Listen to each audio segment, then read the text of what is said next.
Alright, what's up everybody? My name is Justin and welcome back to another episode of Whiskey Tears. On today's video, I've got my first ever blue run on the channel. This is the Blue Run Ember.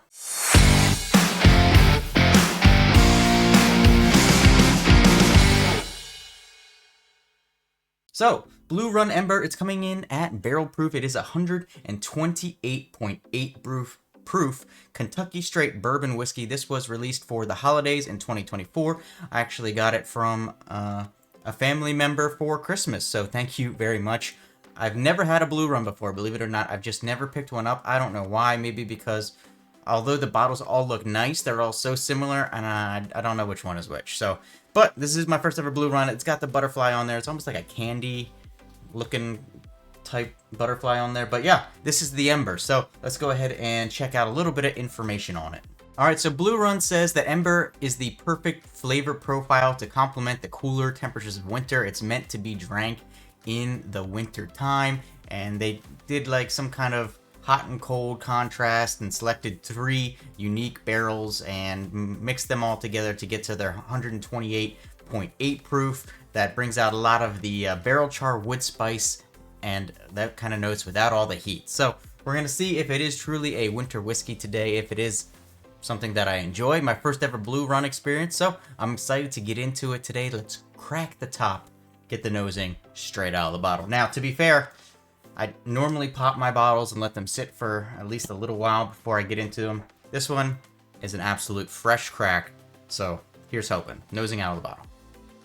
It's got like some kind of floral note on there that I haven't quite figured out what it is yet, but that was like the first thing that struck me on the nose. With it's definitely got some kind of floral note, which I wouldn't exactly, associate with a wintertime whiskey. What is that floral note on there? It's almost not like a dandelion. It's not like that kind of floral note, but it's got, man, it's so interesting. It's got some orange behind it on the nose, which is amplifying, I think, somehow that floraliness note. Maybe a little bit of butter in the background, just barely behind it, but man, I'm getting just a ton of that floral, but it's just like I can only describe it as floral, and it's not like coming to me as one particular like floral note. It just smells floral, if that makes sense. So anyways, that's out of the bottle. Let's pour it into the glass and get the nosing out of the glass. Alright, it is 128.8 proof, so is pushing the heat up there a little bit, at least on the proof level. So that is definitely one thing that I already enjoy about the bottle before I have ever even tried it. Hey, before we get into the tasting today, do me one big favor. Hit like, hit subscribe on the video. It's absolutely free for you. It means a hell of a lot for me. And if you want to really help support the channel, hit that join button down below. Lots of great perks. Check out all the sponsorships down in the description. All right, here we go. Nosing out of the glass. I gotta say, it's just giving me that floral note, and it's not giving me winter vibes right now. It's really not. It's not giving me winter vibes, but it's definitely got orange and floral. You know what it almost smells like? Like a rice? Like a florally rice, if that makes sense. A floral rice. Do they make floral rice? I don't know why I'm getting a floral rice note on it. Like a floral rice note, and then it has like some orange sweet and sour chicken on it. Man, I don't know if I'm just jacked up today or if this is just a unique smelling whiskey, but I don't think I've ever gone to Chinese food in my head before on any of notes ever in the history of my whiskey experience. I don't think I've ever gone to a Chinese thought in my brain. Maybe a hint of mint in there behind it too, but that's not the floral note that I'm smelling. I just think it might be in there, but just behind it. It's almost like if it was a peated Scotch, but it's not peat, if that makes sense. Like they used something else to peat it with that's not peat, but that's still floral.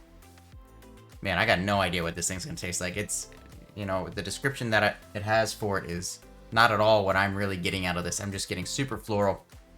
I don't generally love floral notes, so we'll see. We'll see. Here's hoping it's good. Cheers, everybody. Hey guys, sorry to interrupt this video, but I'm so excited to announce my new partnership with Cigar Page. If you guys are into cigars at all, check out the link down in the description below. For Cigar Page, they have the best deals on cigars in the entire world on the internet, and it's always free shipping. Go ahead, go over there, get yourself a Perdomo Champagne 10th anniversary, get the Perdomo 20th anniversary, or get one of my recent favorites. This is the Drew Estate Undercrown 10. This thing is amazing. I appreciate your support. Make sure you check out Cigar Page down in the link below. Okay, gotta tell you, right off the gate, first sip there, not nearly as much floral on the palate as on the nose, and I really enjoyed that first sip, so that is a good sign. Now let's go ahead and try and break this thing down a little bit. Definitely got that orange note. Definitely got cinnamon. Definitely got a little bit of butteriness on there. It does have a little bit, I'll give it like a medium level of viscousness on it. I like it. It's got a nice medium level of viscosity to it, so it's got some good flavors on there so far. Definitely orange, a little bit of cinnamon on there. What else? Yeah, it's got that like buttercream note in there.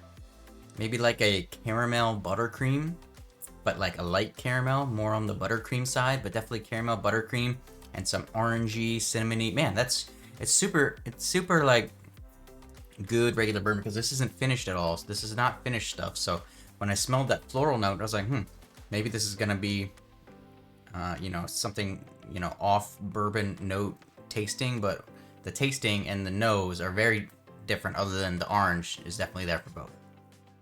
Yeah, it's really like a spicy orange, a cinnamon coated orange. If you put, melted some butter, threw some cinnamon in it, threw it on top of an orange, that's basically what I'm getting out of this. There's maybe a hint, and I mean just a hint, of like a wood on the end, but it is like a 1% hint. It does, you can feel it. It is proofy with that 128 proof. It lingers in your mouth for a little while, not overly long, with that orangey, cinnamony note. The butter is more up front, and then like immediately when you drink it, like it gives you that like creaminess as it goes down your throat and it rolls over the tongue, which is really enjoyable. But yeah, man, I don't know, that floral note was so strong on the nose and just did not come through whatsoever really on the palate. I was really expecting it to be quite floral on the palate, so kind of a confusing one. Let me sip it one last time and think, because I'm still not feeling winter. Winter's not the vibe I'm getting. Let me do it one more time, see if I think winter.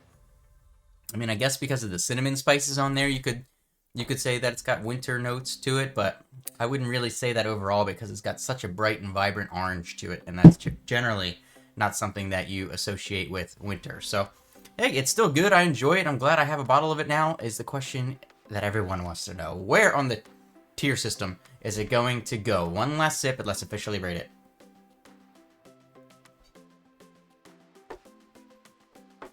Yeah, it's nice. I enjoy it. It doesn't have any of the, like, deep, old, musty notes to it that you would get in something that's aged super long, but what it does really well. It's just a little confusing between palate to nose to palate, but once you drink it, it's really good, so I can't complain at all. And for me, today, officially, it's going to go on the B tier. Very good. Glad I have it in my collection. First good showing for my first ever whiskey that I've tried from Blue Run, and I did crack it today, so who knows, maybe it'll even open up a little bit more as we go. So hey, have you had the Blue Run Ember? Let me know down in the comments below what you think about it, and I'll see you for your next drink.